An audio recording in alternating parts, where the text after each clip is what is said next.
Hello and welcome to today's session. In this video, we'll discuss about z-test.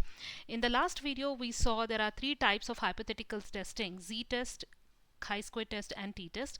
Basically, these are all like uh, used for comparing the learning methods. They are used for statistical techniques, basically to compare the groups of variables.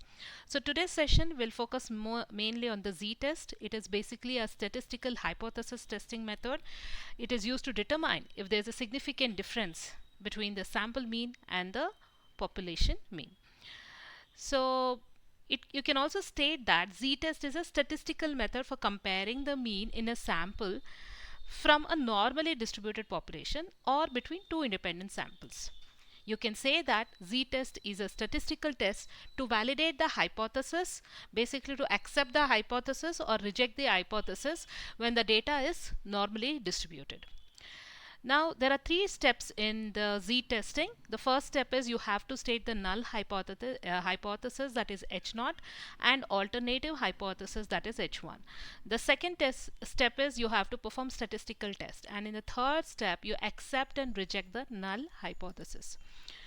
Now the question is, where can you use z-test? Now z-test, we can use it when the population variance is unknown or when the sample size is greater than 30. If the sample size is less than 30, we go for t-test, which we will see in the next video. Now before we start with how we can apply z-test, let's understand certain concepts. The first concept we need to understand is what is null hypothesis H0 and alternative hypothesis H1. Now null hypothesis is basically an assertion that a parameter in the statistical model takes a particular value. So it's an assertion that it takes a particular value, and this assertion is assumed true until the experimental evidence suggests otherwise. Whereas alternative hypothesis H1 expresses the way that value of that parameter may deviate from what is specified in a null hypothesis. So alternative hypothesis is expressing the way that parameter value is deviating from what was actually specified in a null hypothesis, and this alternative hypothesis is assumed true if the null hypothesis is false. Now coming to the types of errors, which we have already discussed in the previous video on hypothesis testing, there are two types, type 1 and type 2. So type 1 error, basically it is about rejecting the, if you are rejecting the null hypothesis when it is in fact true, then we call it as type 1 error. If you are accepting the null hypothesis when it is in fact false, then we call it as type 2 error. Now some more new concepts that you need to know: critical region and critical value. Now critical region is the region where the null hypothesis is rejected. So basically this is calculated. We do the calculations of null hypothesis and the alternative hypothesis, and we find out the critical region. How do you find? When the region where the null hypothesis is rejected is identified as the critical region. Now critical value is a value which determines the boundary of this critical region. So, and also in z-test we have two types, that is one-tail test and two-tail test. What you see here, the first figure is a one-tail test and this one is a two-tail test. Before talking about that, there is one more parameter that you should know, that is significance level, or alpha. Now this is the size of the critical region. So alpha basically defines the size of the critical region, which is actually a probability of the type 1 error. So here this is actually a critical region here. What you are seeing here on the green shaded region is a critical region, and the size of this is denoted by the significance level, which is denoted by alpha. In one-tail test, we can see that critical region will be located wholly at one end of the tail. Either it will be on the right end or it will be on the left end. That's why it's called as one-tail test. So the critical region may be either on the left tail or it can be right-tailed. So basically you just have one critical region in one-tail test. Whereas in two-tail test, the critical region will be on both sides of the tail, as shown in this second figure. Okay, it comprises of areas of both ends of the sampling distribution in the test statistics. So in the second figure you can see this is there are two critical regions on either side of the tail. So one tail test basically, if you are, where do we use it? Right now when you're doing a problem, you need to identify, when you're doing problems on ztest, you need to identify whether it's a one tail test or a two tail test.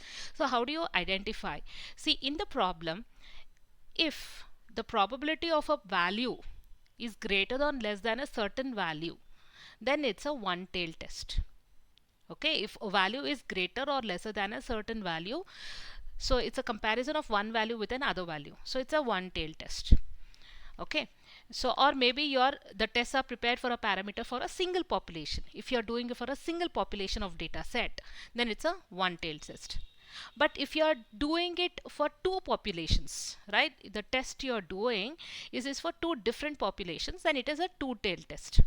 Or whether if the value is significantly different from the mean value, then it is a two tail test.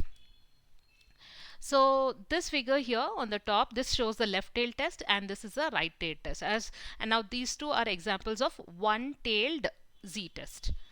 So what you see in the first figure is a left tail test. The rejection region or the critical region is on the left side. This is a rejection region where it shows a region which is rejecting the null hypothesis. So, and this figure is basically showing the critical region on the right end of the tail, which shows a region of rejection of the null hypothesis. Now, when you're doing z-test, we will have two steps, as I said. First step is we will be finding the null hypothesis. So, in the null hypothesis, I will say that the sample mean for this figure is 2. Okay, so this is alpha, right, alpha. So that is the significance level. So in the null hypothesis, I will say null hypothesis is sample mean is equal to 2. In the alternative hypothesis, I will do reverse, right. I will say the sample mean is either greater or lesser. If it is equal, then other two options are sample mean is either greater or lesser than 2. So that would be the alternative hypothesis. So based upon that, you get these two tails. Now for the left tail test, you can see that, right, the mean sample for the null hypothesis will be less than or equal to mean population value. Well, that is what we are seeing in this figure, right? The mean sample is less than or equal to the mean population value, which is 2. And on this, we are seeing that the rejection region, right, the rejection region is for the values of the mean sample being greater than 2. So that's what we are writing. This is how we state our null hypothesis, H0 colon, where I say mean sample mu is equal to 2. This is our null hypothesis. And the alternative hypothesis, if it is a left tail, I write HA colon mu is less than 2. This is for left tail hypothesis. And if I am doing a right tail hypothesis, I say HA colon mu is greater than 2. So this is a right tail hypothesis. So this is how you write your hypothesis for this particular problem. Now what you have to remember is for the right tail test, the claimed mean sample value will be greater than or equal to the mean population value. Now this is a formula which we will be using for calculating the z-test. Z is equal to x bar minus mu divided by sigma divided by root n, where x bar is actually the sample mean. Okay, mu is a population mean, sigma is a population standard deviation, and n is a sample size.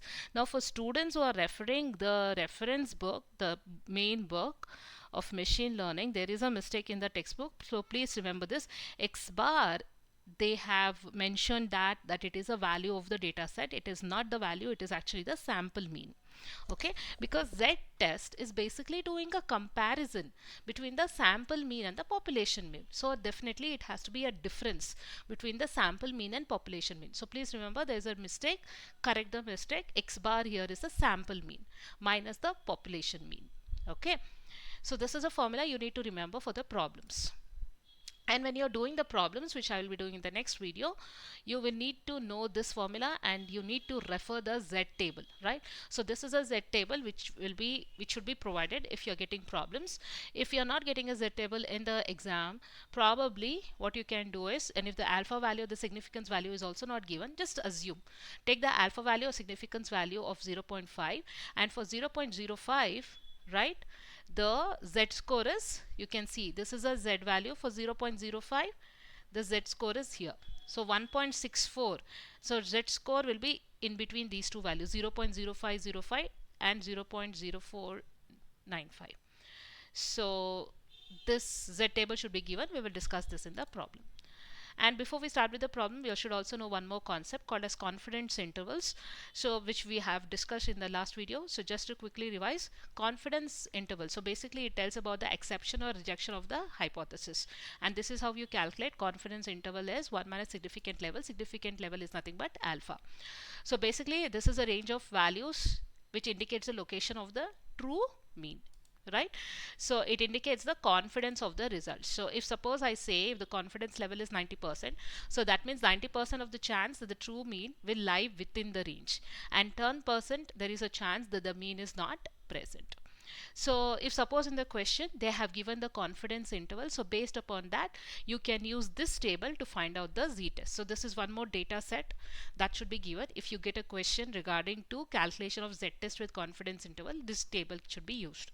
So normally if it is not given, normally confidence interval of 95% is given in most of the problems, where you just remember this, the z value is 1.960. Okay, so this first row is normally used for all the VTU problems. So you take this first, try to remember the first row. So that was it for today's session. In the next video, let's continue with the problems on z testing. So thank you so much, and please subscribe to the channel.